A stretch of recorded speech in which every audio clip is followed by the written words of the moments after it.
ইমাম বুখারী রাহিমাহুল্লাহ 2 বছর বয়সে তার চোখ নষ্ট হয়ে যায়। তার মা তাহাজ্জুদের নামাজে কেঁদে বলেন, আল্লাহ আমি চাইছিলাম আমার এই সন্তানটারে শাইখুল হাদিস বানাইতে, ওর চোখ নেই, ও কেমনে শাইখুল হাদিস হবে, তুমি ওর চোখটা ফিরিয়ে দাও। মায়ের দোয়া শেষ, ছেলে ঘুম থেকে জেগে উঠে বলে, মা আমি তো চোখে দেখতে পাচ্ছি, চোখে দেখতে পাচ্ছি। অসংখ্য ঘটনা। ইমাম শাফিকে মা নিয়ে গেলেন মক্কায়, সেখানে বললেন, আল্লাহ আমি সন্তানের মক্কায় নিয়ে আসি, আমি গরিব, আমার অসহায়, মানুষের বাসায় কাজ করতেন, এবং আমার সন্তানটাকে আমি কেবল তোমার দ্বীনের বড় একজন শাইখ স্কলার বানাতে চাই।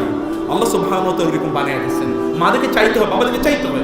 ইবনে তাইমিয়া রাহিমাহুল্লাহ তার বাবা মসুল থেকে যখন সিরিয়ায় হিজরত করে যান, তখন সব রেখে গেছেন, কেবল ছেলের জন্য অনেকগুলো বই নিয়ে গেছেন, বই কিতাব প্রায় 7-8টা, কেমন অর্থাৎ উঠে চড়ে কেবল বই নিয়ে গিয়েছেন। বলেছেন, আমার এই সন্তানের জন্য আমি বই নিয়ে যেতে চাই, কারণ ওকে আমি ইসলামের একজন বড় শাইখ বানাতে চাই।